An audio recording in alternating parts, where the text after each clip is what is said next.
The more questions you ask, the more information you get, the better information you get, the better decisions you get to make. And that's really, in a nutshell, for me, what it's all about. Is it relates to what I went through with mom and dad, is what people go through in the personal finance realm as they're trying to plan for their family and their future. Don't stop asking questions.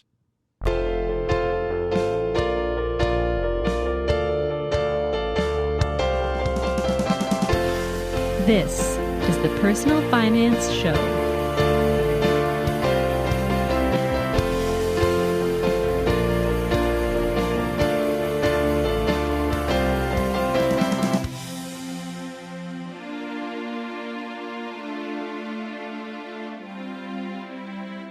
Hi, I'm Bo Humphreys, and this is the Personal Finance Show. Robert Gignac wants you to know that you are capable of creating the financial future you desire. But you can't create a financial future if you don't know anything about your financial present. 17 years ago, Robert lost his job in IT and realized he was actually doing okay financially. Sure, the money he had accumulated wouldn't last forever, but as long as he generated some income to fill in the gaps along the way, he would be fine. Robert only knew this because he had a financial plan in place. If you're laid off and don't have a financial plan, the only thing you can do is wonder if you're going to be okay. You might get stressed out looking for a new job and panic if you don't find one right away. With a long-term financial plan, you don't have to wonder. You'll know if you're okay or not. But this personal finance stuff is really dull, so Robert decided to write a book called Rich is a State of Mind to try to convince Canadians that taking control of your money is easier than they might think. A highly sought-after speaker, Robert delivers dynamic keynote speeches and interactive workshop programs to international organizations, financial industry conferences, and private clients. He also has a podcast called Money, Motivation, and More, and a TV show called We Talk Money. Robert joined me in the studio to tell his personal finance story. I think one of the earliest memories of money that I've got, Bo, was when I was about 13 to 14 years old. And I had my first job. I got a job working at a lumber yard in town, and I got my first paycheck. What town was this? This was in LaSalle, Ontario, just outside of Windsor. Nice. That's where my wife is from, Ball River Canard. There you go. So, I know it well. I grew up down the street. She probably went to the same high school I did. She went to Sandwich Secondary. No, she didn't go to Sandwich. She went to Villanova. Oh, okay. Yeah, just a little further down the street. Further down the street. Yeah. Awesome. And one of the things that I realized, it was kind of the first time I had my own money, that wasn't an allowance, that didn't come from mom and dad. And I wasn't really sure what to do with it. I went to the bank, I cashed the check, and, you had to do it with banker's hours then. You had to go by 3 p.m. There were no ATMs. And so I went in on a Friday when they were open late till 5, cashed the check, and I had like $70. And it was like... You had no clue? I am like, what do I do with this? I got lots of things I want to buy. Sure. But I'm sure that probably isn't the best thing to do with it. And so I kind of took it home, showed mom and dad. It's like, look, first paycheck. Mm-hmm. And they went, great. So how much of it are you putting away? Okay, so they did start that conversation with you. And I'm like, put it away for what? Like till next week or till... No. And they started to explain to me the concept that when you get money, some of it goes away for a longer term. Some of it goes away for a shorter term. And then some of it you get to spend because, of course, I was 14 years old. I didn't have any obligations, right? No. Not the way we do as adults, right? You've got mortgage and car payments and hydro and, all those things that need to get paid that come right off the top. And you're so far away from thinking about it. Did it make an impact on you when they said that at the time, do you think? It probably didn't right away. This is more of a retrospective thing. Sure. But I then set up a savings account and made regular contributions to it when I was a kid. And of course, then as I got to be an older teen, when you're younger, your parents' influence is different. Mm-hmm. And then you get to be 17, 18, 19, and that's like, yeah, that's not working for me. I'm spending every dime I got. I got my own ideas. I've got my own ideas about money now, but I'd never really forgotten about the fact that there was this bank account here that had some money in it. And okay, I'm not going to touch it. At some point, I'll do something with it. And then eventually you learn to, I guess, in some ways, ignore your parents' advice. You create your own ideas. And then you get into your late 20s and early 30s and go like, holy crap. Mom and Dad were actually right. I should have listened more. I wish I had listened happens. more. And sometimes you see this in the work that I do where I'm talking to people about personal finances and money, and they go, I wish I knew that when I was 25. Yeah. And the reality is, we all knew it when we were 25. We just didn't do anything with it when we were 25. We know all this stuff. Because we just got overwhelmed by everything that was going on around us. And because of that, we didn't apply the things that we knew at the time. If we had, it would have been great. But the reality is we didn't. So when do you get back into that rhythm? But one of the things for me, outside of that initial first paycheck experience, was I was 20 years old. I was living up in Ottawa, Ontario. I graduated from St. Clair College in Windsor. I'm on my own for the first time, living far away from mom and dad. They're in LaSalle. I'm in Ottawa. Was making pretty good money working for the federal government at StatsCan. And the Canadian Softball Fastball Championships were in Ottawa. Teams from all over Canada. I pitched fastball when I was a kid. Loved the game. And went to the park to see the game. And came to the realization that I didn't have the $7.50 to get me into the park. Really? Like in your bank account or on I didn't have it. I didn't have it on me. Yeah. And to be honest, I probably didn't have it in the bank either. Because, I was 20 years old. I was making pretty good money at the time. This is 1981. Yeah. And, probably making about $18,000 to $19,000 a year. Okay. When I was 20, because IT had just started to blossom into the technology industry. Early days, yeah. Didn't have any student debt. Didn't own a car. And still had no disposable income because probably for a variety of reasons. I was paying rent and, taking the bus and bus passes and probably living a little bit beyond my means at 20 going like, hey, I've figured this all out. Yeah. And couldn't go see the thing I really wanted to see. Interesting. And it was kind of like a little flip went click. It was like, you got to figure this out. And maybe I'm not managing things as well as I exactly. I could be. And some of that, I don't know if there was this thing going on, the little movie projector in the back of your head of mom and dad going, when you get paid, you put some of this money away. And I would like to say that was the trigger point, Bo.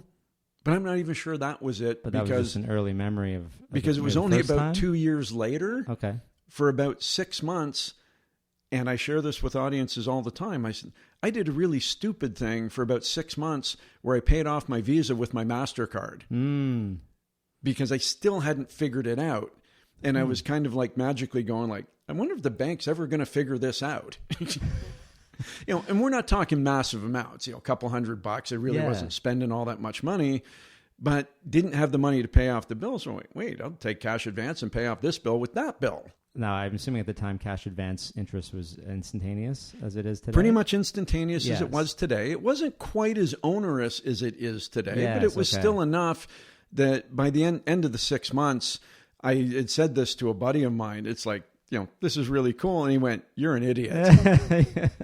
And I'm like, I didn't want to say it. I'm like, what are you talking about? He said, no, you're an idiot.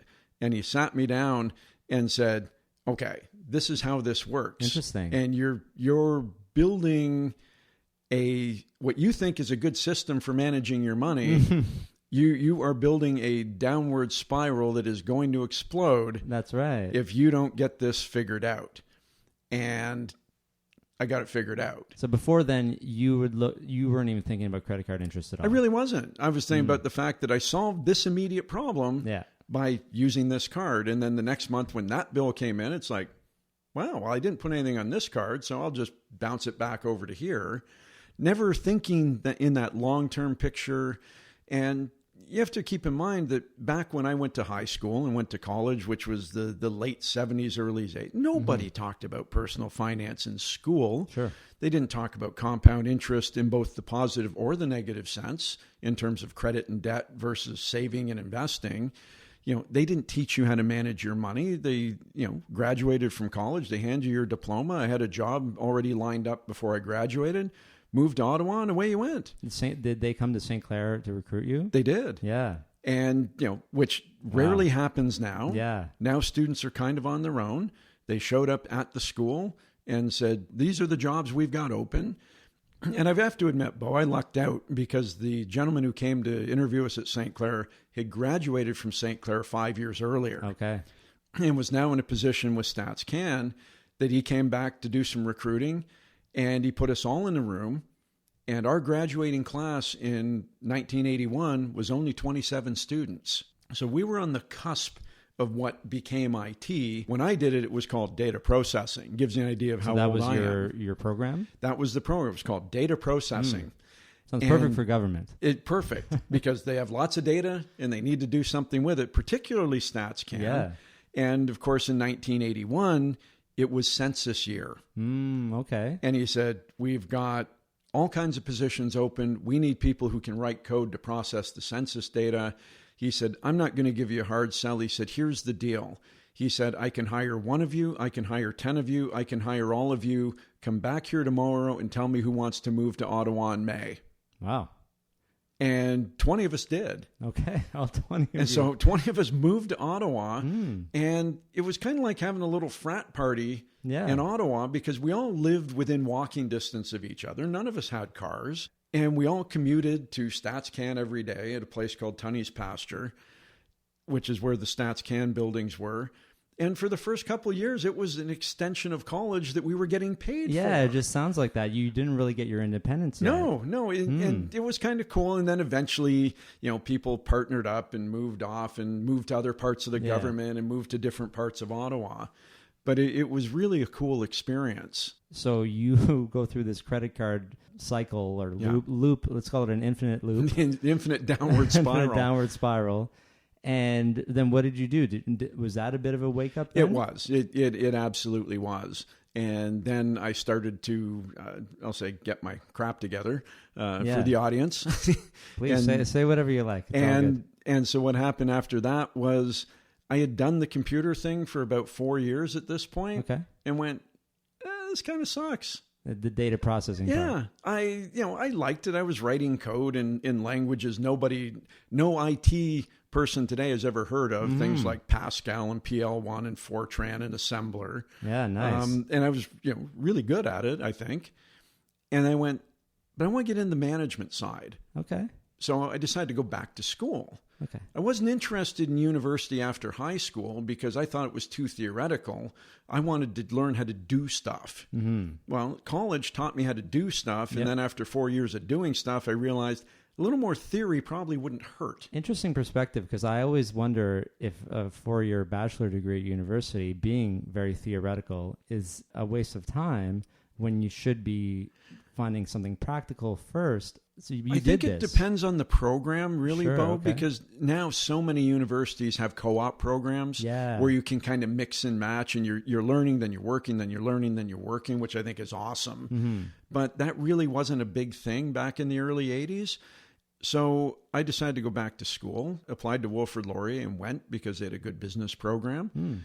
And so left Ottawa, went to Waterloo, did a full year there, and then had an interesting meeting with the dean of the business program who said, Robert, we really like having you here, but we can't let you continue in the program because you can't pass calculus. Oh, no. And it's hard. I remember first year calculus, Well, and for me, what happened was, back in the day, and some of your younger listeners probably won't realize, there used to be a thing called grade 13. OAC for me. OAC, right? Grade 13 turned into OAC, which turned into whatever Which turned it is into now. nothing because I got rid of it and de-streamed everybody. But because I didn't go to what was then called grade 13, I never took grade 13 math, which included calculus, functions and relations, algebra. For me, it was a separate class. Calculus was separate from algebra. So they realized at that point that was needed to pass these first year university courses. Exactly. So I never took that. And then I went to college where they really didn't care about the math because it was all about the programming. I went and worked for 4 years, and now I'm back sitting in a university level class, never having taken the highest end high school math. So I was lost. So that's it. So that was the main reason why you couldn't? You know, and as I said to the dean, I said, I've got an A in every class I took, including algebra. Sure. Because to me, algebra was like programming. Okay, it was formulas. Sure. I get that. But calculus, it's a different beast all its own. I don't remember any of it. And I just couldn't wrap my head around it. And they said, no calculus, you don't get to go on. Well, that sucks because, I mean, you've lived the rest of your life since then now. Have you used calculus a lot? I have not. I do, and I'll admit, I understand the concept that teaching people to think is a good thing, even if what you're teaching them is very abstract. And it's kind of like people who can do Sudoku puzzles. I know people who are very proficient at math who struggle with Sudoku because they can't do pattern matching of numbers in squares, right? I could never do calculus. I'm pretty good at Sudoku because I can recognize patterns in kind of the way my thought processes work. It's like over, down, divide. Look at this. What's the pattern that's missing here? Yeah. So at that point, when they said I couldn't stay in the business program, I said, I do want to stay here. I like the school. So what about an MBA? Because I had 4 years of work, 2 years, 3 years of college, and a year here where I did pretty well in, with the exception of one class. First question they asked me was, what's your undergrad in? I'm like, don't have an undergrad, but I got all this other stuff. This was going to be my undergrad. And they said, no undergrad, no MBA. Oh. Now, of course, we're 1984 time. These rules. Right? I hate all these rules. Yeah, very rules driven. And I said, wait. I said, let me get this right. Somebody who graduates from here with a BA in, I don't know, psychology, on a good day, they might not be able to spell business administration. Gets in because they've got an undergrad, no work experience. Oh, boy. They get in, and I can't get in. And they went, yeah, that's kind of how it works. So I went down, changed my major from honors business admin to BA psych. And that's what you did. That's what I did. And about a semester into it, I said to myself, I can't do this full time. Okay. I've got to go back to work. Yeah. So I went back to work. And what did I go back to do? The thing I knew how to do. Yeah. I went back to writing code. What was making you want to go back? Like just you were restless? I just spending the money to do it full time. I loved the courses and liked the program, but there was this nagging thing that's like, you got to go make some money. Well, how were you paying for it? Did you have to borrow the money? I at the time I had borrowed some money, and at the time I had figured out in the previous 4 years how to save some. You did, okay. So I was kind of self-funding it, and university in 84 was not the cost of university today. Okay. But I decided I wanted to go back to work. And so I went back to work, found an employer who said, you've got the exact skill set we're looking for. And then I got hung up between the information technology team and the HR department. Okay. Which, if you've ever had one of those arguments, it can be really kind of esoteric. HR said, we're glad that they love you, but we only hire people with degrees. Oh, this is really frustrating. And I went, but I'm working on my degree. Yeah. And they went, oh. And I said, I'm currently enrolled, Wilfrid Laurier. Yeah. And I said, I will continue to do so. That's my plan. Oh, well, if you're working on your degree, we'll pay for it. What? And I'm like, I say exactly what? And they said, yes. Okay. And so I went and had another meeting with the IT team, and I said, is this true? And they said, yes. I said, great. So everyone's good. Everybody's happy. I start working. I'm taking night classes, 2 classes every semester from 85 to 88, so I could actually graduate. Wow. I submit my first expense claim. Yeah. And the next thing I know, I get a call from HR. We'd like to talk to you. So I go down. What's up? We'd like to talk to you about these classes you're taking. You're taking developmental psychology. You're taking sociology of suicide. Oh, no. You're taking team group dynamics behavior. And they said, so are you like front loading your IT degree with electives? Oh, no. And I went, oh, I'm not doing an IT degree. I'm doing a degree in psychology. Oh, boy. And they went, what? I said, yeah. Yeah. He said, well, we just assumed. I said, you never asked. Yeah, there was no conversation about that. I said, so we've got a problem. Ooh. And they said, no, we don't have a problem. You've got a problem. Yeah, you're already working and so there. I went up and I talked to my boss and I said, here's the deal, Jerry. I said, and so he said, let's go. Off we go to HR. Okay. And my boss looked at him, and bless his soul, he looked at me and he said, you weren't smart enough to ask him what he was taking? He said, I knew. He said it was part of our conversation. Yeah, he knew. You would have mentioned it. And he didn't care because he didn't, as many people believe sometimes, that, yeah, you've got a degree, but I want you to write code and do really cool stuff with our computer systems. Whether or not you've got a degree is kind of irrelevant to me. Yeah. If HR is making it mandatory and you're pursuing a degree and they were not smart enough to ask you if it was psychology or IT. Yeah, it's really just a formality. And so what he said, he said, you never asked. He said, I've got signed paperwork where you agreed to fund his degree at Wilfrid Laurier. That's right. As long as he, continued to pursue it, didn't take semesters off, submitted his stuff. All the conditions. He said, he's met every condition of the employment agreement. He said, I've got some bad news for you, HR. You're on the hook for a psych degree. Okay. And I did the next 3 years doing this and graduated in 88 with a psych degree, BA Psych, which at the time I thought it would enable me to go back and do the MBA. It finally met the undergrad thing. It never, ever happened, Bo. I never went back, never did the MBA. Because you didn't want to? I was at a different point. I had fallen back in love with the IT thing. Okay. And the thought at this point, was in a relationship. And it's like, no, I busted my butt for 3 years, 2 courses every semester, spring, summer, fall, and winter. It's like, no, I'm not going back to school right now. Yeah. And as in the long run, as it proved out, never ever did go back. Would you recommend someone works and go to school at night? Would you ever, if someone was considering this? I would. It takes an incredible amount of discipline. And you have to, if you're doing it, I guess, as a single, sure, then everything falls on you. Yeah. If you're doing it when you're partnered with somebody, it takes a great deal of support from the partner. Yeah. Because, it sounds simple to say, well, I'm working 45, 50 hours a week, and I'm going to class, and I'm doing my studying, and I'm writing exams. Yeah. It's a lot of work. No time. You have no time for anything else. And for those, and I know those who've done it, not only while being partnered, but with children, it's an even bigger obligation and more power to them. I'm always in awe of people who do that kind of thing. I don't regret it. Would I do it again? Would I consider going back and doing my MBA today? No, not because I don't think it'd be worthwhile, but it's really just not in the cards for me at this point. Mm-hmm. And so school's being paid for.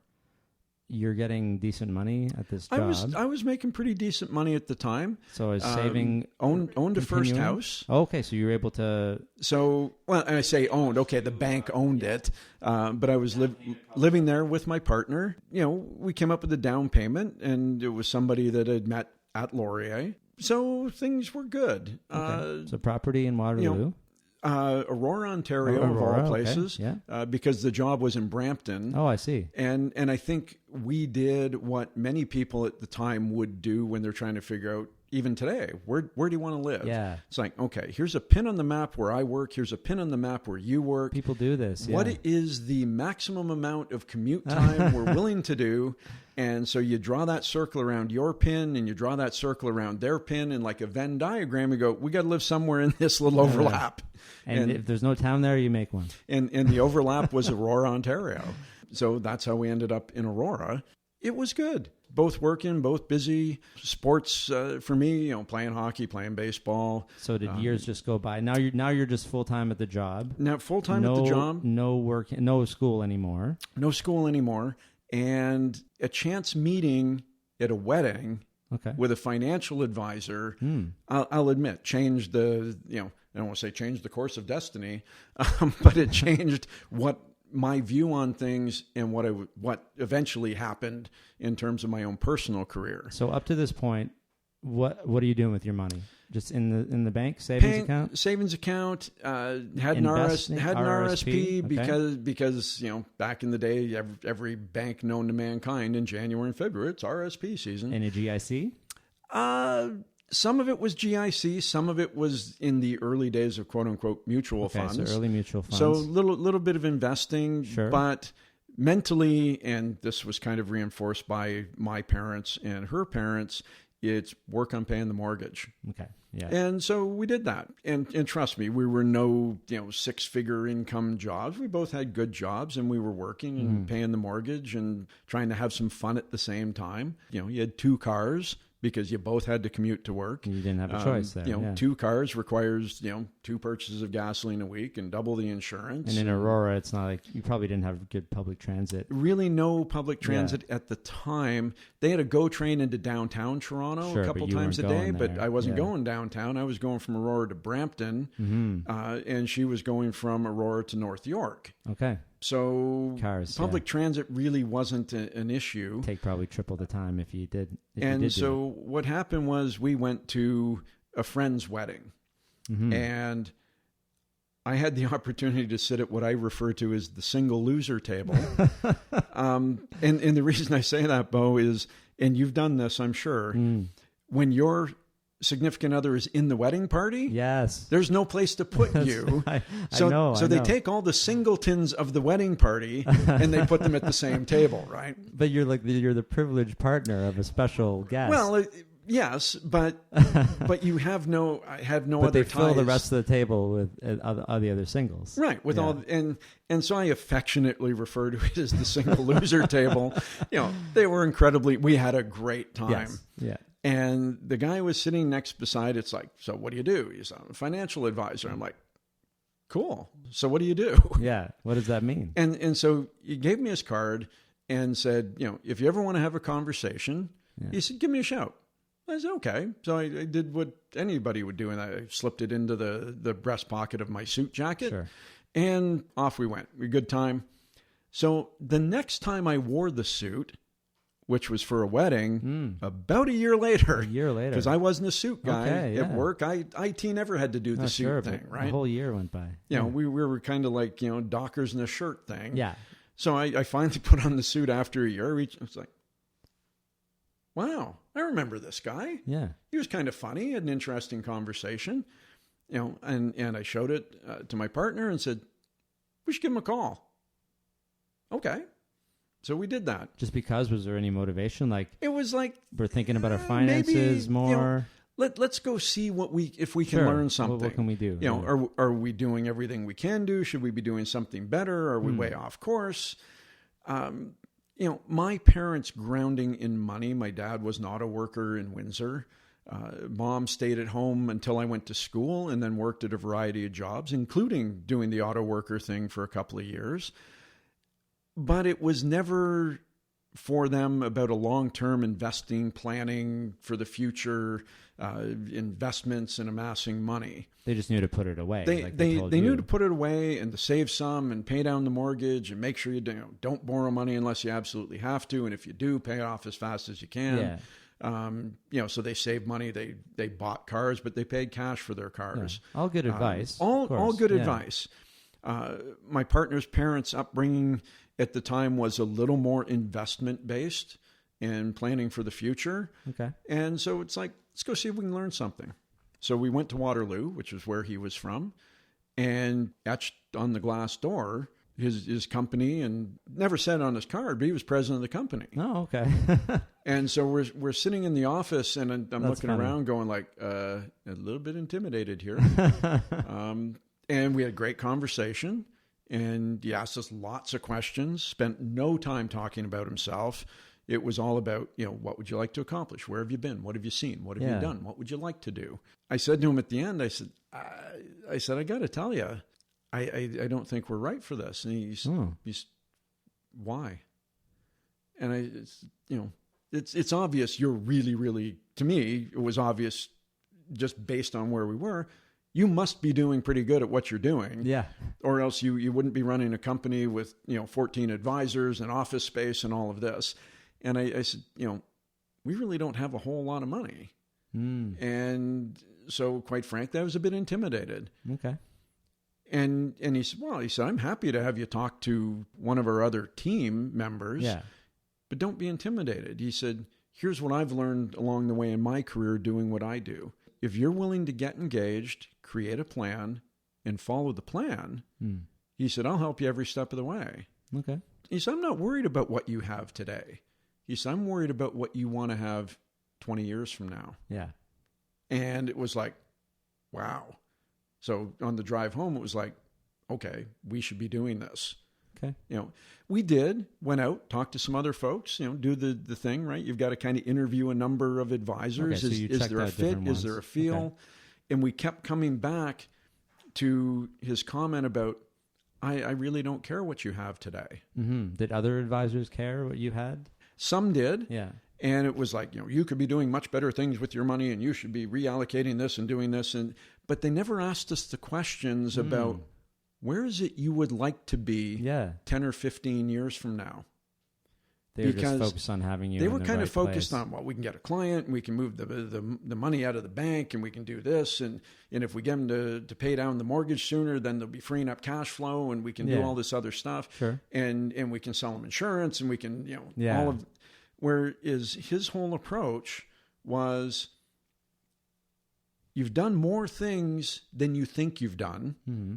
So even though despite the fact you think you're not successful, it wasn't we didn't think we were successful.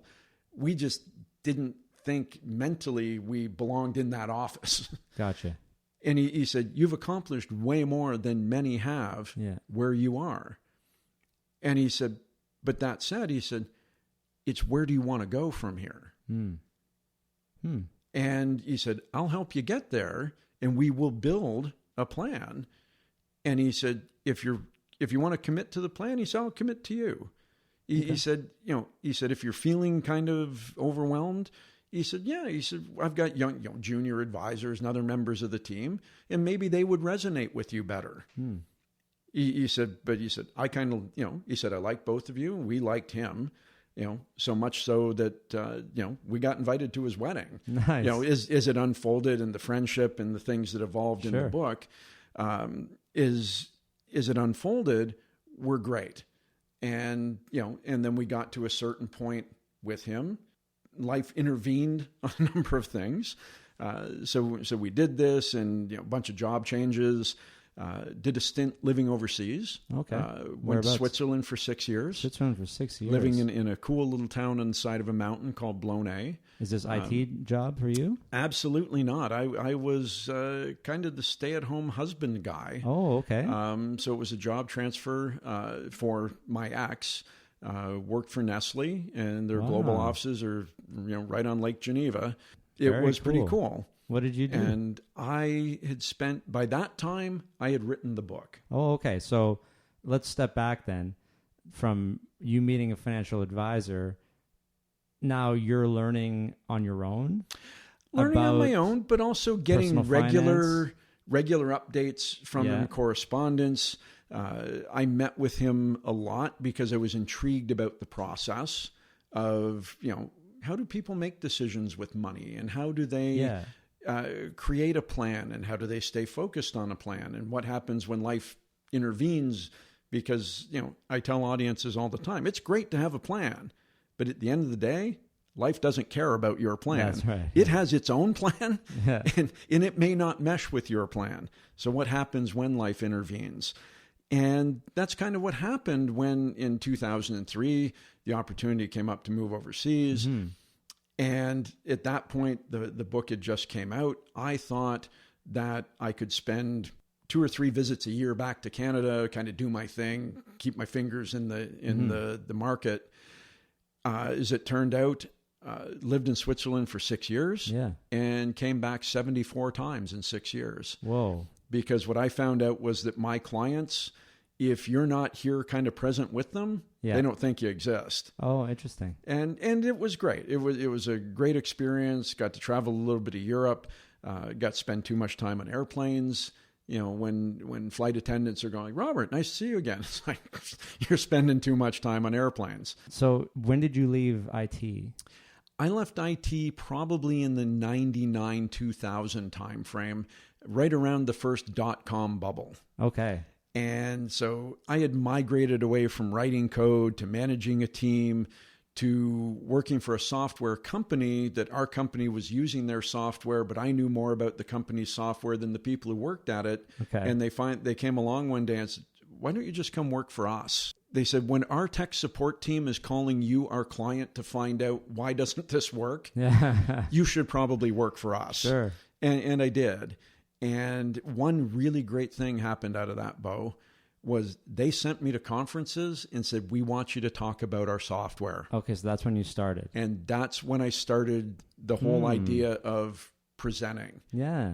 And I kind of said, no, I can't do this. I can't get up in front of So that's where you were at that time. Audiences of tech geeks. Not comfortable. And they said, you can do this. You're really good at this. You've got natural talking style. You know the software inside and out. And so I started doing it. And the more I started doing it, the cooler it got. Because I realized that instead of, like many presenters at the time and many presenters today, if you've ever gone to a financial industry conference, it's slide after slide after slide of data, numbers. And it's like, and you can always tell when the presenter says, this slide's really hard to read for those of you at the back. It's like, then change your slide. There was a couple of those at the Payments Canada conference. There you go. I took a picture of a slide where I didn't understand anything that was up there because it was all ISO 20022, this and that. And, exactly. And it was a flow chart but you were trying to present the software in an accessible type way? Is that in right? an accessible way with a story of, here's what you can do with it. Yes. Here are the really cool tech things buried in the background. Of course. We enable you to do SQL database search algorithm structure in such a way that nobody cares. You could do that. But if you could show them, you could create a system that could do this and paint these pictures for people. That was the best way of getting that across. And fortunately for me, that's kind of evolved into how I present today. So I'll go to present at a conference today, and the conference organizer, can you send us your slides? Sure. I send them the slides. And I always know, because the phone rings about 20 minutes later, there's no words in your presentation. Yeah. I know. It's all images. Well, what are you going to talk about? That's why you're hiring me. Yeah, exactly. I said, I'm going to make the assumption that my audience can read.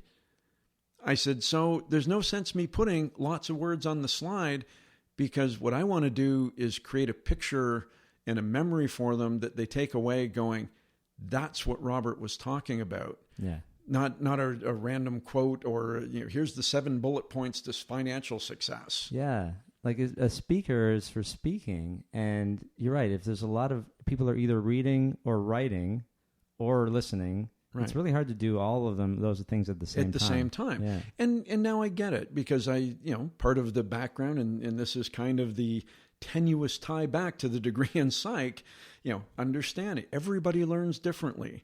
Some like pictures, some like listening to you, and others want data on a slide. Okay. And so I've kind of evolved that. And I'll give data out as a handout to reinforce the picture that's up there so that they listen to the story that I'm talking about. So they'll have it in their hands to read, depending on where you are. But they don't need to see it up there in the 7 bullet points. And I may have a slide in the handout that ties to the picture. I'm only showing the picture. The bullet points are in your handout, but you're going to listen to me talk. And I'm not going to talk about all 7. I may only talk about 2.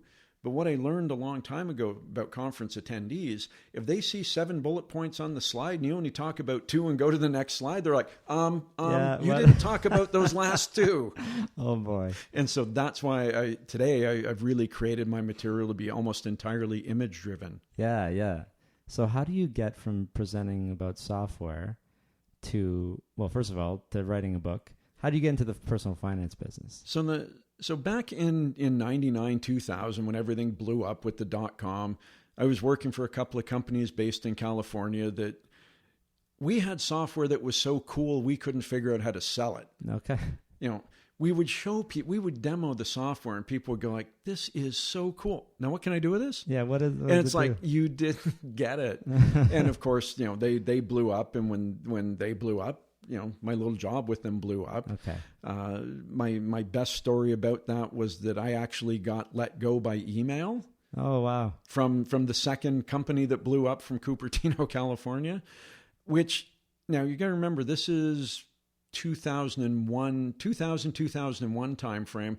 We didn't have the technology we had today where we carry around email in our pocket, right? Okay. I was working at a client site. I didn't check my corporate email for 2 days. I was busy installing, updating. I worked for 2 days after I'd been let go. Oh, no.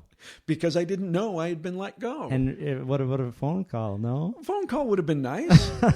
You would have had a cell phone, maybe. I would have had a cell phone. Without email on it. But here's what happened. The first email went out, said, okay, the company's imploded. Here's what's happening. We're having a conference call Friday at 3:00 to discuss what's happening. Here's the access code for the conference call. So the email about, we're all out of work came on the Monday. The email about the conference call came on the Wednesday. Okay. Well, by that time, I'm back home. Yep. And I get in the corporate email, and it's like, conference call to discuss our severance packages. So I pick up the phone and call my boss. Yeah. And went, what's going on? And they went, you didn't get the email? Oh, it's like, the email. Do you email. remember I was at client site. Like, don't you know where I was? Well, and I had kind of an interesting role because I was a technical salesperson. So part of me reported to the tech team and software development. Part of me reported to sales. Okay. And when all of this happened, the head of sales talked to the head of IT development and said, you talked to Bob. And they said, you talked to Bob. Oh, great. Nobody talked to Bob. Nobody talked to Bob. So we have the conference call and it's all good. Decided to take 4 months off. Had a little severance package. It wasn't great. I hadn't been there that long, but it's like, okay, I got to clear my head of all this IT techie stuff. And so took 4 months off, met with financial advisor, and first question he asked was, so how do you feel? Yeah. This was awesome. Okay. I said, why don't more people do this? And he Take said, the 4 months. He said, exactly. He said, because they don't believe they can. Yeah. And I said, don't believe they can. I said, why don't they believe they can? He said, because nobody's ever told them they could. And financially, how are you doing it? Like, you were able to save and build at this some point, investments? He said to me, he said, you've just taken 4 months off. You didn't worry about making your mortgage payment. You didn't worry about paying the car insurance. You did a little bit of traveling, nothing super extravagant. He said, but did you worry about it the whole time you were gone? I said, no. I said, to be honest, not once. He said, that's why we built the plan. Nice. And I said, so when people tell me, because I had heard this a bit during the forum, oh, you're so lucky. You're so lucky. And I mentioned it to him, and he said, I understand that. He said, when people are telling you you're so lucky, it's because you're doing things they want to do, but aren't doing. And so taking that into consideration, Bo, for the next 6 months, every time I heard that you're so lucky, my question was always, what's your plan with your advisor to get lucky? Yeah. And invariably I heard, I don't use an advisor. Yeah. So how's that working for you? How's it working for you? And further conversations, what the advisor said to me, he said, you should write a book about this experience. I said, nobody wants to read a book about me. I said, because I'm nobody special and I don't know that much. He said, you know more than you think you do. And he said, you're a decent communicator. He said, create a short story for me that kind of encompasses what you learned last year. Okay, I can try that. I was a good technical writer. I was writing articles for ISO magazine and SQL database magazine on, algorithm search strategy theory. Nobody wanted to read that. But this was my first kind of foray at, I'll call it creative writing. Yeah. It took me about 6 months to get a short story together, and I sent it to him. Hadn't heard from him for about a week. And then I started getting emails from people I'd never heard, never even knew, never even met before going, when's the book going to be ready? And so I responded, there's no book. And B, who are you? Yeah. And he said, "Oh, I'm a friend of Mike's. Mike sent me the synopsis for the book you're working on." I'm like, "There is no book, and I'm going to kill Mike." Yeah. He's already advertising it. So long story short, he gathered these folks in a boardroom of his office, and at a whiteboard, we drew out the picture of I was very adamant about this, Bo, if there is ever to be a book, what would it look like? And 18 months later, it released Rich as a State of Mind. Okay. And from there, it was lots of learning. I didn't know how to write a book. I'd never written a book. It was a stretch to write a short story. So you learn about writing, and you learn about editing, and you look about book publication, and you learn that book companies aren't interested in your book on personal finance. Yeah.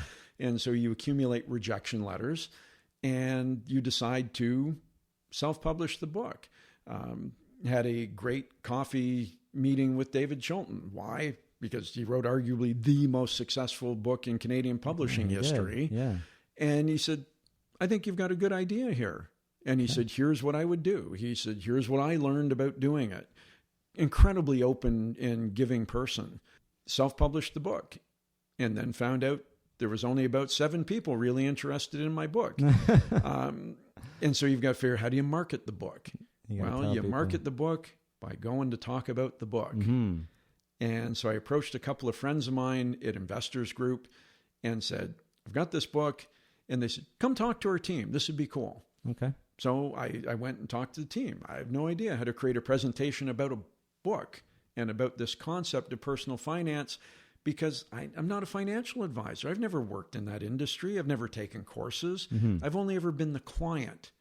And in terms of being the client, I knew what it was like to be a client and how I felt when markets went all crazy, and how I felt when had a plan and then unexpected expenses come up that throw your plan off whack. How do I talk to advisors? And so I created a presentation that I called A Peek Inside Your Client's Mind. And open with, I've never been you. I don't want to be you. I'm never going to be you. But here's what you need to know about us that I bet you don't know. Oh, that's good. I like that. And at the end of the presentation, the regional director of this Office of Investors Group said, "That was an outstanding message. I'm encouraging all of you to pick up at least 10 of Robert's book. There's a sign-up list at the back of the room. You sign up for the book. Tell me how many you want. Robert's going to give us the best price based on the quantity." And that day sold 195 copies of the book, wow, which was more than I had sold in the previous 3 months. And I went, this is kind of cool. This is the way to do this. I could do this every day. Well, I'd like to think I could do that every day. You find out later you can't. For a variety of reasons. Sure. And, the rest is, they say, was history. And to this point, the book is now in its 17th printing. It's in its 3rd iteration because I continue to update it. Why? Because stuff happens globally in the markets, and governments change, and taxes change. And, there was no TFSA back in 2004. TFSA came along. There's a U.S. edition of the book because while the story remains the same, and you can't write TFSA in a U.S. book. No, and you don't write 401k or IRA in a Canadian book. Right. It changes the technology, but at the heart of the book, Bo, what we've got, what I believe anyways, is a Canadian family, slightly dysfunctional, trying to figure out, what do I do with all this stuff? What do I do with saving for the future? And what about compound interest? Do I really need to set goals? I know I should have some insurance. How much insurance should I have? Is it that important? What type of insurance do I need? Do I pay down the mortgage? Do I put money in an RSP? Do I pay down the mortgage? Do I put money in a TFSA? Do I do all 3? Do I borrow money when I need to? How do you borrow money? How do you plan for the future? And oh crap, at some point, somebody in my life is going to pass away. What do I do then? What is it like to be an executor? What is it like to try to, manage the emotion around money? And that for me is one of the things I talk to audiences about all the time. Even though we're in 2018 now, money is still incredibly emotional for Canadians. And as I said to him, I don't get it. think about it. As I say to audiences, if you're a guy, you're sitting on it's in your wallet, your back pocket. Used to be paper with ink. Now it's all high-tech Mylar and plasticky. And if you believe what you read on the internet, the hundreds smell like maple syrup, right? It's out there. Right? It's out there. Because it's on the internet, it's true. Yes. So I've never tried it. I never have either. I'm just going to assume that it's true because it's on the internet. So what is it about money? And for much of us, it boils down to, what did we learn as a kid? What did we see our parents do? What did our extended family do with money? What did we learn in school? Which for the most of us, nothing. So where did we get that first grounding, which led back to your first question? Mm-hmm. What's your first money experience? My first paycheck, holding like $70 in my hand, thinking I was the richest guy in LaSalle, Ontario. That's right. And we know people with multiple commas in their net worth who are not happy. No. And in some cases, they're scared because they think it could all go away tomorrow. Yet we've met people, and I've got some good friends who fall into this category. If they've got $60 in their pocket, man, they're the happiest people you've ever met without a care in the world about tomorrow. Mm-hmm. And the question then becomes, which of those people is in a better place? Yeah. And to me, I think it's obvious. To the listener, it may not be obvious to them, or they may have an entirely different opinion. And that's what makes the whole concept of money and personal finance in the work that you do so interesting. So a lot of this seems to be because of the plan that you put together with your financial advisor. Can we drill down on that for a little bit? We can. And unlike today, and I've still got a copy of this plan, and I'll pull it out when I'm speaking at financial industry events.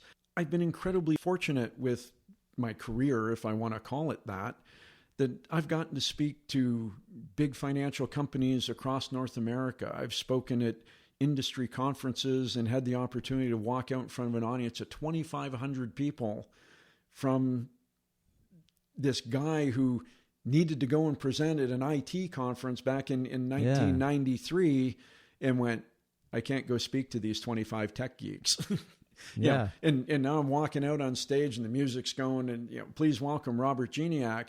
And, it's like looking out at the audience going, this is going to be fun. That's pretty awesome. And I pull out that original plan. It was 4 pages. So it was all possible because of this plan. And now what I'm wondering throughout all of this is, in 2001, first of all, would you reveal how old you were at that time? I would have been, in 2001, 40 years old. Okay, so you're 40 years old. Yeah. And... Sorry, I was having to do math in my head. Absolutely. And I'm not a numbers guy. Totally fine. And so at 40, if someone was laid off from their job, whether they had a plan or not, it might not feel like they can sort of take 4 months and then longer. So your plan was telling you that you would be okay? The plan was telling me I would be okay. And I'll admit, I had a little bit of a severance from being let go. Yeah, so you had that to live from on. the company. Yeah. That, for that 4 months, it really was like I had 4 months worth of income, but I knew that in month 5, you better get back to work. Yeah, but you didn't. You didn't technically. I didn't technically, but I was doing some part-time work for some people that I knew who knew me well enough, who said, yeah, we've got some things you can do to fill in the gaps. Because that's all you needed to do was fill in the gaps. If you're really pursuing this book thing. Yeah. I wasn't necessarily convinced about the book thing, that it would turn out to be something really, really cool that now has been really the last 16 years of my life. But at the time I knew that, buckle down, cut out all the extraneous expenses. Okay. I got to admit, and this is something that I know to this day, part of our great success at whatever it is we do, in many cases, belongs to the person that you're partnered with. And I had some incredible support at that time. And then that support flipped when she had the opportunity to go and work in Europe, and I went along. You were supportive then, yeah. Said, and it goes both ways. And then you encounter another life change in 2010 when she decided to pursue a more global opportunity, and we decided to go our separate ways. So, come back to Canada, live in a friend's basement going, what just happened? And try to figure out where life goes. Yeah. And got thrown off track. Yeah. But that's okay. Why? Because I got back on track and, got back into the rhythm and the routine. I'm thrilled about the fact that, we had postponed our discussion a little bit because it was in Europe celebrating a 5th anniversary trip for the last couple of weeks. And it was awesome. Amazing. And to this day, sometimes I struggle with the work thing. My mom passed away last year, and I'm an only child. So when I say it fell on me, my mom and dad didn't say, we expect you to, walk away from your job and do this while I'm sick. They never said that.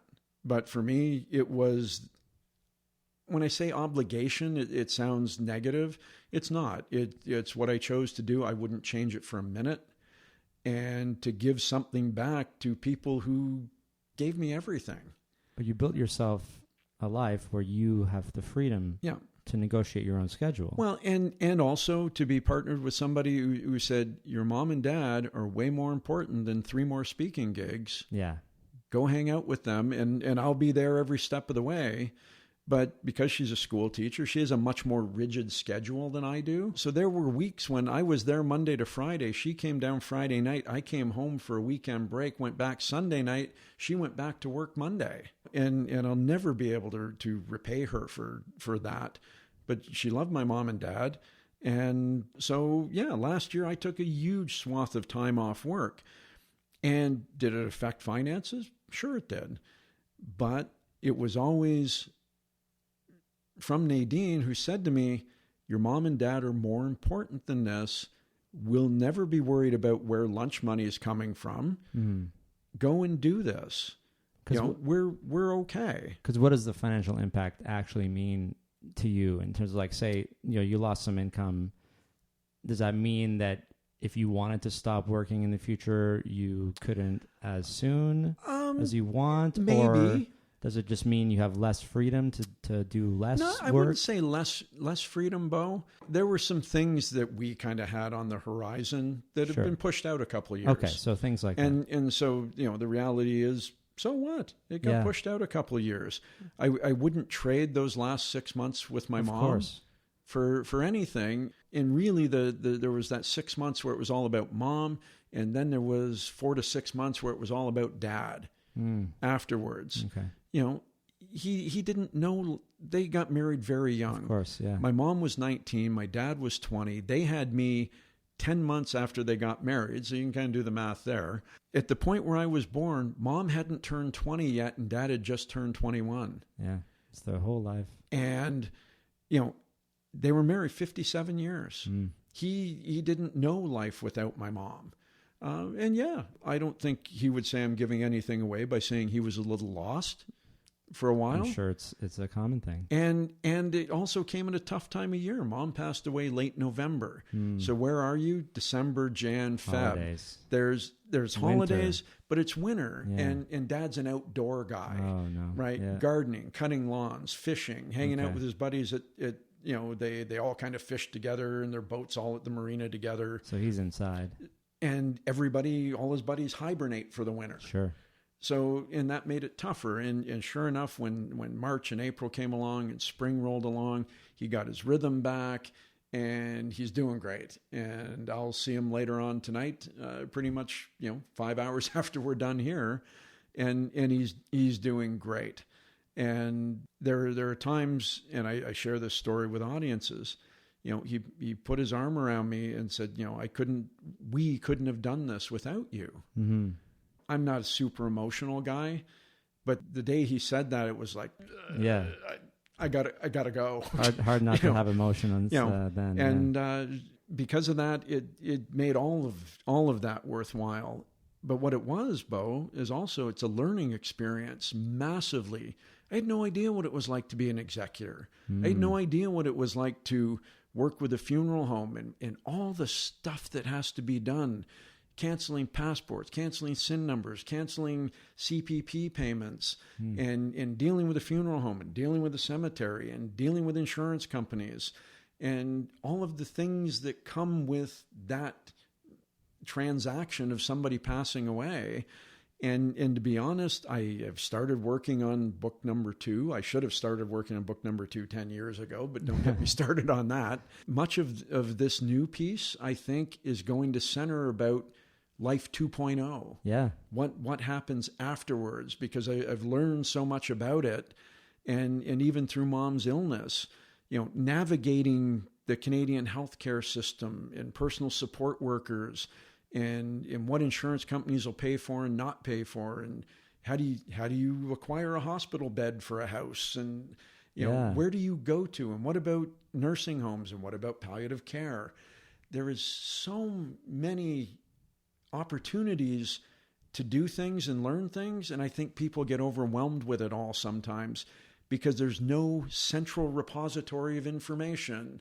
There's no go to this website and start working through. Here's plan A, here's plan B, here's plan C, here's plan D. I guess I would just Google it. And you can. And you may or may not find, yeah. And here's what I found through the process. There's a wealth of information out there, but nobody's information ties to anybody else's information. Okay, yeah. And so what they've given you is about 100 pieces of fabric, and now you need somebody who can turn it into a quilt. You got to weave it together. Exactly. That sounds like a very useful book for people who, because I'm sure it falls just on a lot of kids, being the executor, taking care of their elderly parents. And it does. And what I found out through that process, and maybe you've experienced this yourself, is people need an advocate. And I was able to be Mom's advocate and able to be Dad's advocate.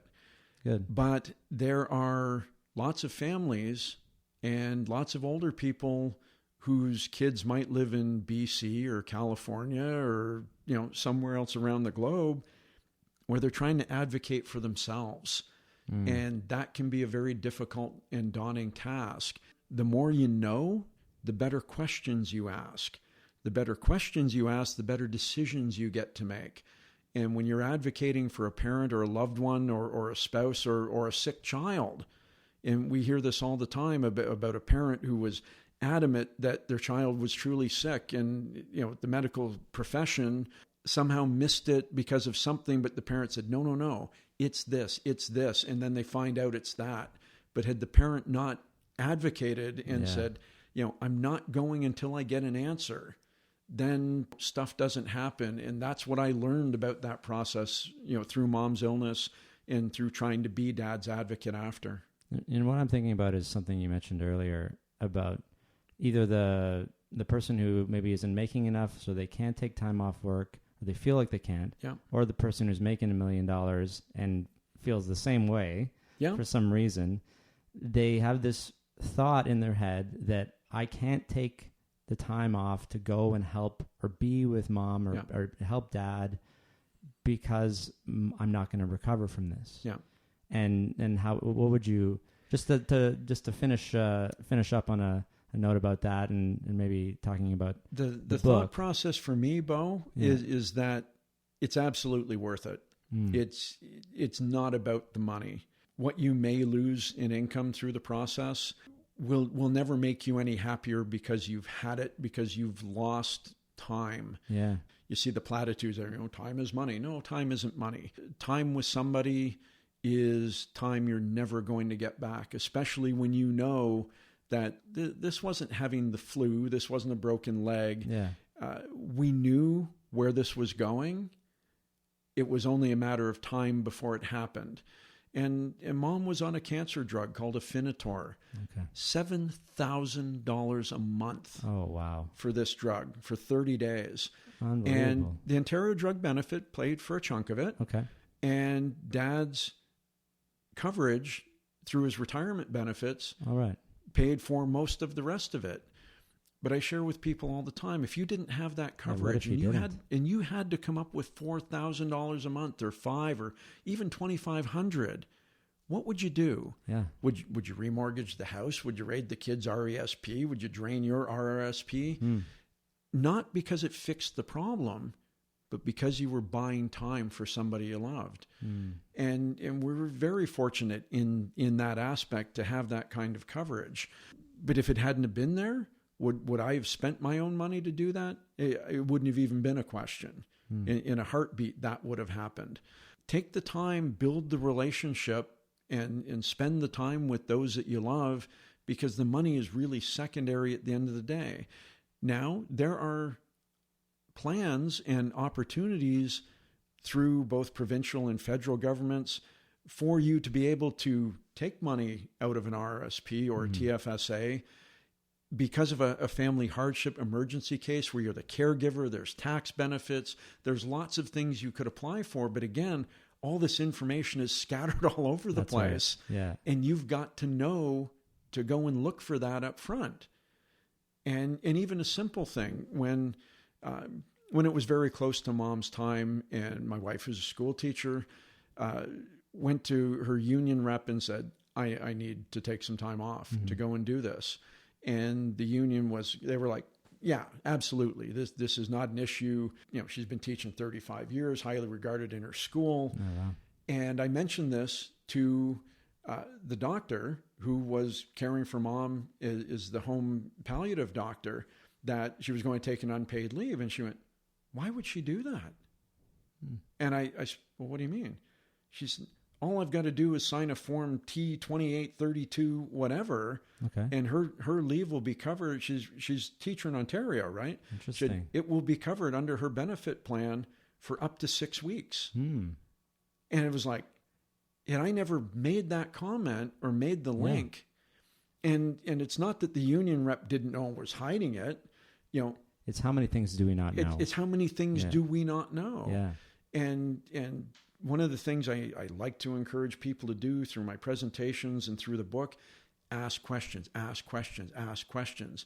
The more questions you ask, the more information you get, the better information you get, the better decisions you get to make. And that's really, in a nutshell, for me, what it's all about. Is it relates to what I went through with Mom and Dad, is what people go through in the personal finance realm as they're trying to plan for their family and their future. Don't stop asking questions. And we'll keep trying to be advocates. Exactly. Right? As much as possible. And never be afraid to ask the question. That's right.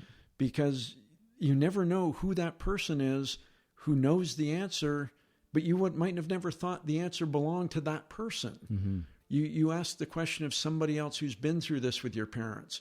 Here's what I learned when I was doing this for my aunt or my grandparent. It's like, did you know that this was available? I had no idea that was available. Where do I find out more information about that? And it's continually ask, and be advocates, not only for your parents, but we have to do it for ourselves as well, right? When it becomes to our personal finances and creating a better, more successful financial future. It won't just happen if we're not engaged with the process. And on that note, how do people find out more about you? Find out more about me? Well, if they want. If they want to, they can go to robertgignac.com, which is kind of the me about me as a speaker, sure. And the Money and Motivation and More podcast and the We Talk Money TV show. About the book itself, it's richisastateofmind.com. So it's the book's title just spelled out, richisastateofmind.com. Okay. They can read sample chapters, they can read reviews, they can read articles I write for industry magazines. I'm sure I'm going to be posting our chat up there under the media side later on if you're willing to let me Perfect. do so. Sounds good.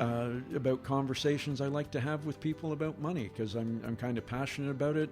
And at the end of the day, I want Canadians to have a more successful financial future, whatever that is for them, because it is a personal thing for money.